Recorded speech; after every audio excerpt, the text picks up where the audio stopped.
Good evening.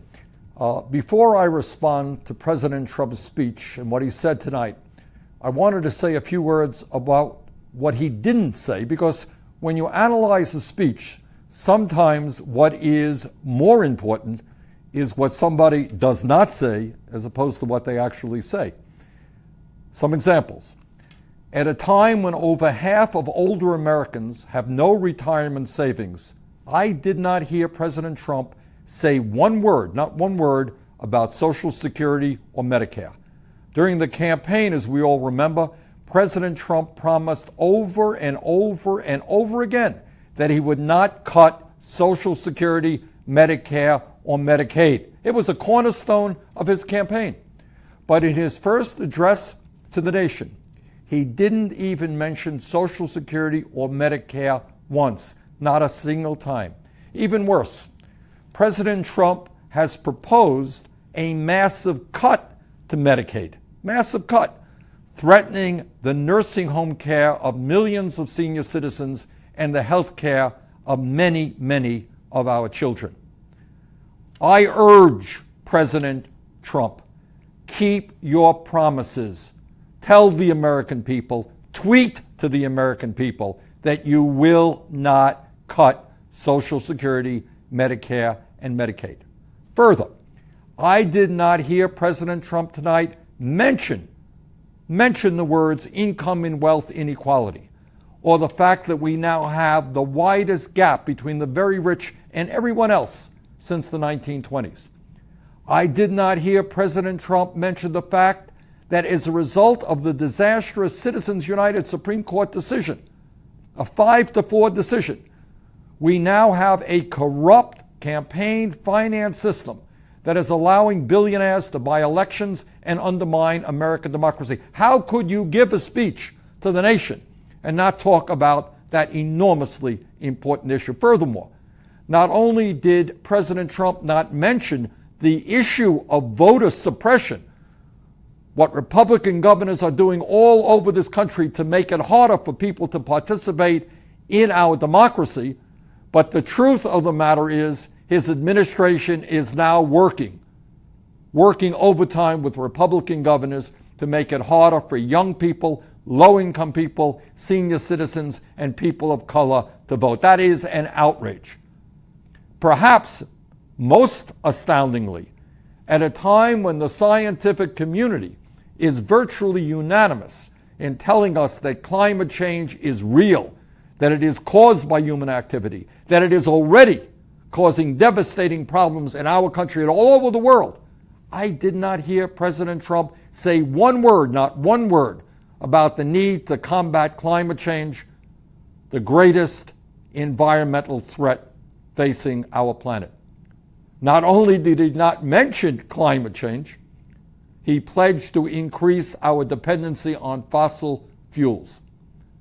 Furthermore, at a time when we have more people in jail than any other country on earth, disproportionately African American, Latino, Native American, I did not hear President Trump say one word about how he was going to fix a broken criminal justice system. Yes, we must support the hard work of men and women in the police departments and the sheriff's departments all over this country. But we must end also the disgrace of having more people in jail than any other country on earth. Furthermore, at a time when we need the best educated workforce in the world to compete in a highly competitive global economy, I did not hear President Trump say one word, not one word, about the need to lower the cost of college and to do what countries all over the world are doing, and that is to make public colleges and universities tuition free. It's an enormously important issue, impacting millions of families throughout this country. Not one word about making colleges more affordable, not one word about addressing the crisis of student debt. During his campaign, President Trump told us that he was going to take on Wall Street and drain the swamp. Remember that? He was going to drain the swamp. Well, the swamp, big time, is now in his administration, which has more millionaires and billionaires than any presidential administration in history. Amazingly enough, for somebody who was going to drain the swamp, who was going to take on Wall Street, his chief economic advisor, Gary Cohn, is the former president of Goldman Sachs, one of the major financial institutions that paid billions of dollars in fines for their illegal activity. That's really draining the swamp.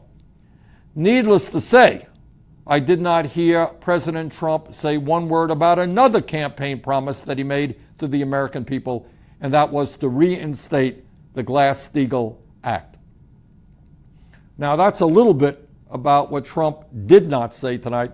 Let me just say a few words about what he did say. The truth is that some of what President Trump said tonight, it sounds good on the surface. But it doesn't sound so good if you dig just a little deeper beneath the surface.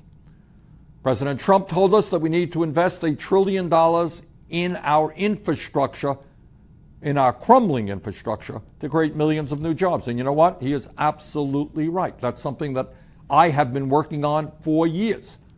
But the specifics of the financing plan that he has provided us so far are absolutely wrong. We cannot rebuild our infrastructure by providing billions of dollars in tax breaks to Wall Street and large corporations. Donald Trump said tonight that we need to promote clean air and clean water. And to be very honest with you, because I was only a few feet away from the president, I had a difficult time not laughing out loud when he said that. Because on this very, very day, he signed an executive order rolling back President Obama's clean water rules and has appointed the most anti-environmental EPA administrator in our nation's history. President Trump said tonight that he wants to substantially increase funding for the Pentagon. What he didn't say tonight is that he will come up with that $84 billion in increased funding for the Pentagon by slashing programs that benefit the working people of this country, that benefit the elderly, that benefit the children, the sick, and the poor. Now, here's the truth.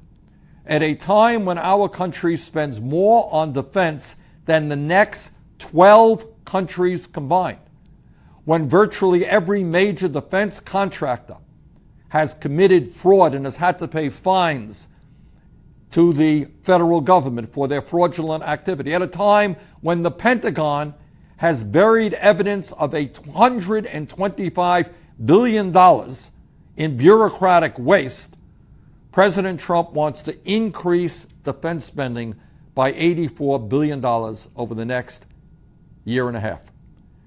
And let me be very clear in stating that I think those priorities are wrong. We should not be cutting massively programs for people in need and then significantly expanding spending for the military. And let's be also clear.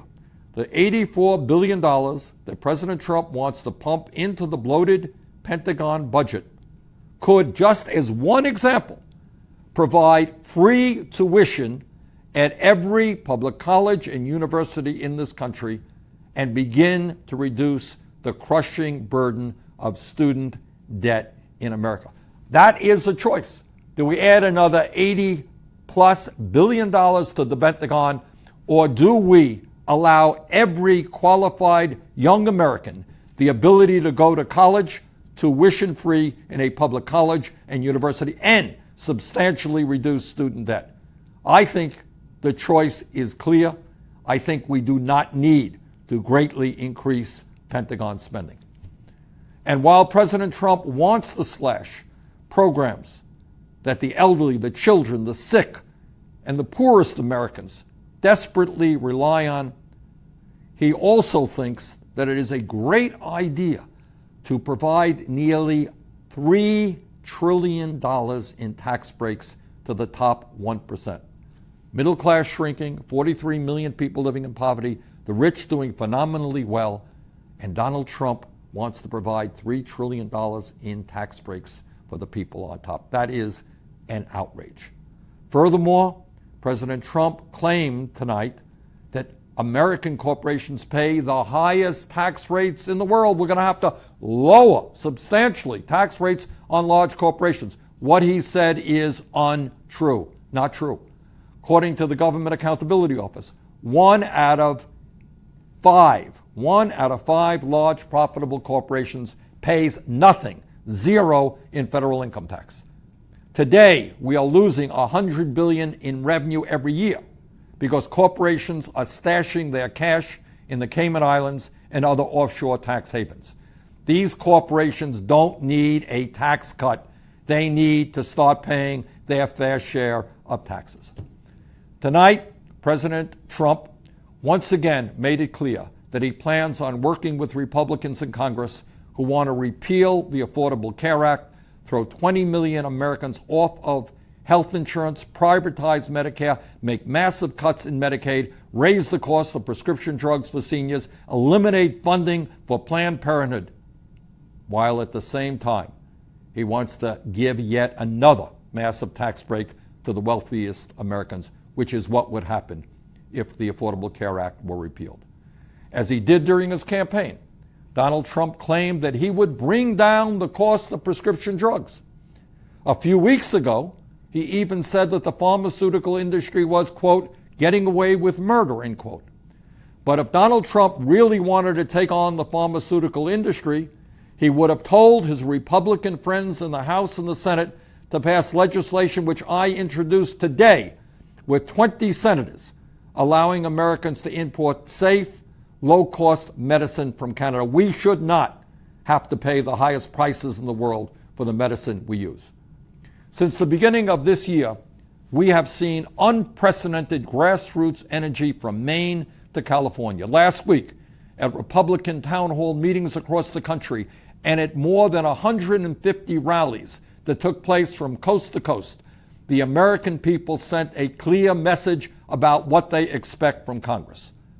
As a result, the Republicans are getting very, very worried. They're not so cocky anymore about simply repealing Obamacare. And they should be worried because the American people are standing up. And what they are saying loudly and clearly is, no, you're not going to repeal the Affordable Care Act. No, you're not going to destroy it. You are going to improve it. And in my view, what we must be doing right now is not only defending the Affordable Care Act, not only improving the Affordable Care Act, we have got to move forward to join the rest of the industrialized world and guarantee health care to all people as a right, not a privilege. We must go forward towards a Medicare for all single-payer program.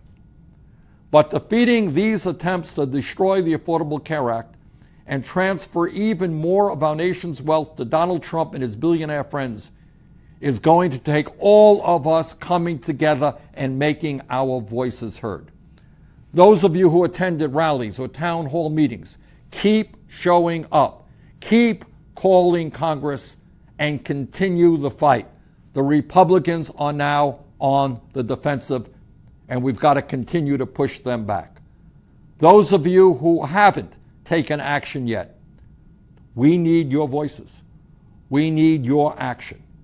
Only together, when millions of people stand up and fight for economic justice, for social justice, for racial justice, for environmental justice, only then can we create the political revolution that will turn this country around.